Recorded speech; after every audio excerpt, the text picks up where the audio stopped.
Nos tempos em que o ferro decidia o destino dos homens e o rugido das batalhas ecoava pelos vales cobertos de névoa, havia um guerreiro chamado Aedric. Filho de um ferreiro e de uma mulher silenciosa, ele cresceu entre o calor das fornalhas e o som metálico das espadas sendo forjadas. Desde jovem, aprendeu que a força movia o mundo, que quem empunhava a lâmina com coragem tinha poder. Durante anos, Aedric lutou em guerras que nem entendia.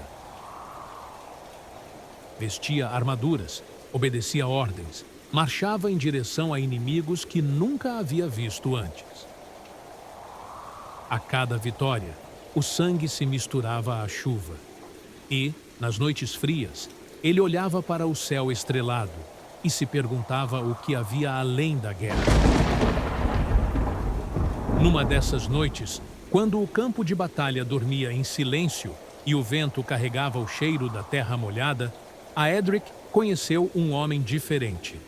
Um velho, vestido com um manto escuro, observava as estrelas com um estranho tubo de metal. Ele não era guerreiro nem padre, e ainda assim parecia compreender o universo. Aedric, curioso, aproximou-se. O velho o olhou com calma e perguntou: "Quantos homens você matou em nome de um rei que nunca viu?" Aedric ficou em silêncio. O velho continuou: "Você luta com o ferro, mas o ferro obedece às leis que poucos compreendem. E quem entende as leis da natureza comanda muito mais do que um exército."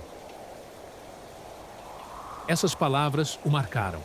Na manhã seguinte, quando o sol rompeu a neblina, Aedric decidiu ficar. Ele pediu para aprender. O velho sorriu. Disse que o conhecimento era uma arma mais difícil de dominar do que a espada. Durante meses, Aedric aprendeu o que os guerreiros ignoravam. Aprendeu a calcular o peso de uma lâmina para que ela cortasse com menos força. Aprendeu a entender o fogo da forja, a temperatura exata em que o ferro se dobrava sem quebrar. Descobriu que o vento tinha direção, que a luz podia ser medida e que até o som do trovão obedecia a regras invisíveis. O velho lhe falou sobre os sábios árabes que estudavam as estrelas, sobre os monges que copiavam manuscritos escondidos em mosteiros e sobre a alquimia, uma arte misteriosa que misturava fé e razão. Aedric começou a ver o mundo com outros olhos. Percebeu que tudo o que antes chamava de magia era apenas ciência, ainda não compreendida. Certa vez, ao observar o voo de uma flecha, ele notou que seu arco não disparava com a mesma força dependendo do ângulo. Fez testes, medições, cálculos rústicos com pedaços de carvão e tábuas riscadas. Descobriu a curvatura perfeita, a tensão ideal. Suas flechas passaram a voar mais longe, com mais precisão. Os outros guerreiros diziam que ele era protegido pelos deuses. Mas Aedric sabia que não era bênção, era conhecimento. A guerra, porém, não esperava. O rei chamou novamente seus homens para lutar. Aedric voltou ao campo, mas agora era diferente. Enquanto os outros confiavam na força bruta, ele observava o terreno, o vento, o tempo. Usava o raciocínio onde antes só havia instinto. Previu emboscadas observando a poeira levantada por cavalos distantes, desviou flechas calculando trajetórias, venceu batalhas sem derramar sangue desnecessário. Começaram a chamá-lo de o Guerreiro Sábio. Mas essa fama trouxe medo. Os nobres não compreendiam sua mente. Diziam que ele usava feitiçaria.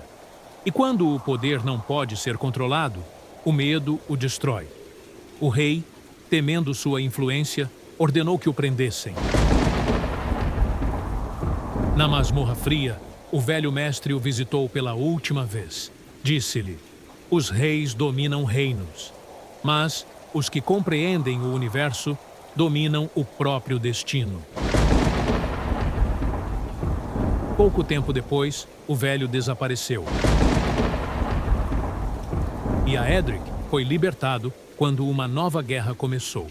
Porque, no fim, os homens sempre precisam de alguém que saiba lutar.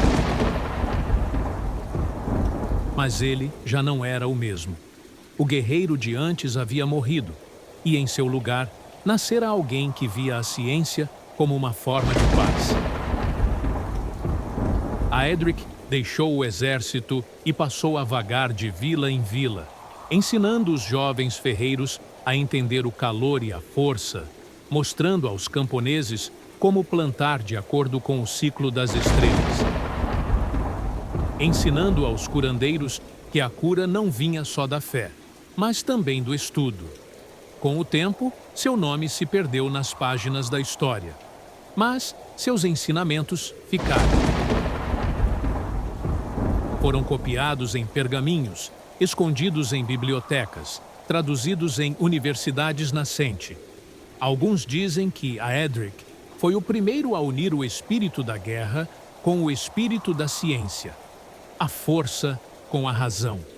E quando os séculos passaram e o mundo entrou na Renascença, muitos dos conceitos que ele havia experimentado em segredo tornaram-se base para a nova era do pensamento humano. Hoje, ninguém mais conhece seu rosto. Mas, cada vez que alguém ergue uma ferramenta, ajusta uma medida ou calcula um movimento, há algo de Edric ali. Porque ele foi o primeiro a perceber que a verdadeira vitória não está em destruir, mas em compreender. E a ciência, assim como a espada, é perigosa nas mãos erradas. Mas, quando guiada pela sabedoria, é capaz de libertar o homem das trevas, as trevas da ignorância, do medo e da submissão. A Edric morreu velho, sentado diante de uma forja silenciosa. Nas mãos, segurava o mesmo tubo de metal com que o velho observava as estrelas. Olhou para o céu e sorriu. Não via mais deuses em guerra, mas engrenagens cósmicas, movendo o universo com perfeição. E, antes que o fogo da forja se apagasse, ele murmurou: a força é o corpo, a ciência é a mente, e o equilíbrio é o verdadeiro poder. O vento soprou, espalhando as brasas pela noite. E ali, entre o calor e o silêncio, nascia o símbolo do homem que aprendeu que o saber é a mais afiada das espadas. Dizem que, séculos depois, um aprendiz encontrou entre as ruínas de um velho monastério um pedaço de ferro forjado de forma estranha. Era leve, perfeitamente equilibrado, diferente de tudo o que já se vira. Gravado no metal, havia uma frase curta, quase apagada pelo tempo: compreender é vencer. Ninguém sabia quem havia forjado aquela espada. Mas os monges contavam histórias sobre um homem que lutara não apenas contra inimigos, mas contra a própria ignorância do mundo. Um guerreiro que descobriu que a mente pode ser mais forte que o braço.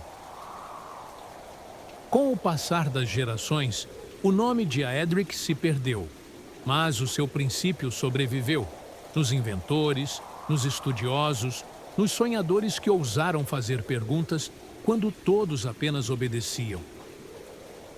Ele foi esquecido pelos reis, mas lembrado pelo tempo, porque há conquistas que não se medem por coroas nem vitórias, mas pelo quanto mudam o destino da humanidade.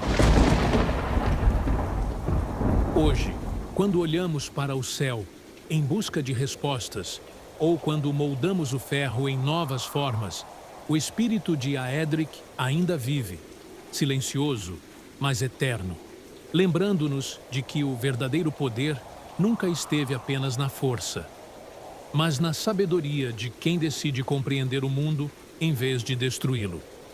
E assim, a lenda do guerreiro que aprendeu a usar a ciência não terminou com sua morte. Ela apenas mudou de forma. Transformou-se em ideia, em chama, em curiosidade. O fogo invisível que move cada descoberta, cada invenção, cada olhar que se volta para o desconhecido com coragem. Porque enquanto houver alguém disposto a aprender, o espírito de Aedric jamais será esquecido.